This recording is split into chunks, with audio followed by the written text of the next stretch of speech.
Friends, ఈరోజు మనం egg noodles చేసుకుందాం. వచ్చేయండి చూద్దాం. ఈరోజు రెసిపీ మా రిక్కీ ప్రిపేర్ చేశాడండి. చాలా టేస్టీగా ప్రిపేర్ చేస్తాడు.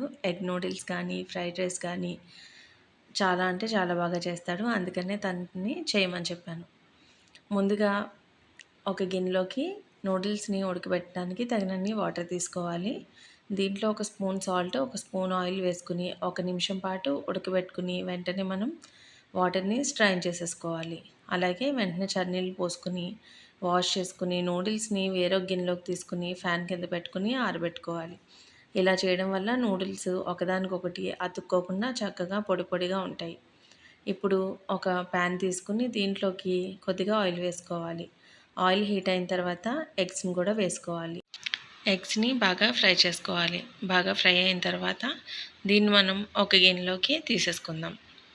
అప్పుడప్పుడు ఇలా పిల్లలతోటి రెసిపీస్ చేయించడం వల్ల రేపన్న రోజున వాళ్ళు పై చదువుల కోసం వేరే ఊరు వెళ్ళినా కూడా వాళ్ళకి బయట ఫుడ్ నచ్చక, హాస్టల్ ఫుడ్ నచ్చక ఆకలితో ఉండకుండా చక్కగా ఇలా వాళ్ళే ప్రిపేర్ చేసుకుని కడుపు నిండా తింటారు. ఇప్పుడు అదే ప్యాన్లో కొద్దిగా ఆయిల్ వేసుకుని జీడిపప్పుని కొద్దిగా ఫ్రై చేసుకుని పక్కకు తీసుకోవాలి.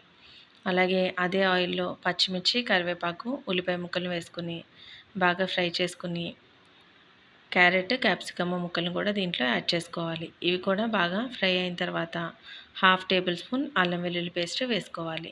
ఇది పచ్చివాసన పోయేంత వరకు ముందుగా వేపుకుని పక్కన పెట్టుకున్న కాజు, ఎగ్ ఫ్రైని దీంట్లో వేసేసుకోవాలి.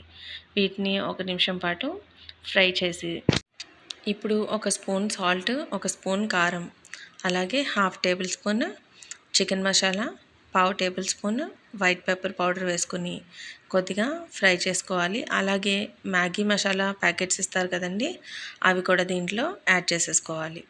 ఇలా యాడ్ చేసుకున్నాక అంతా బాగా కలుపుకొని ఇప్పుడు ముందుగా ఉడకబెట్టుకున్న నూడిల్స్ని దీంట్లోకి యాడ్ చేసుకోవాలి. బాగా దీనికి మనం వేసిన మసాలాలన్నీ పట్టేలాగా హై ఫ్లేమ్లో పెట్టుకుని బాగా ఫ్రై చేసుకోవాలి. చూసారా ఇలా పొడి పొడిలాడుతూ ఎంత బాగా వచ్చిందో. కొద్దిగా కొత్తిమీర చల్లుకుని దించేసుకోవడమే. కాజు ఎగ్ నూడిల్స్ అయితే చాలా టేస్టీగా ప్రిపేర్ చేశాడండి. మీరు కూడా ఒకసారి ట్రై చేసి చూడండి. ఇలాంటి మరిన్ని రెసిపీస్ కోసం నా ఛానల్ని సబ్స్క్రైబ్ చేసుకోండి.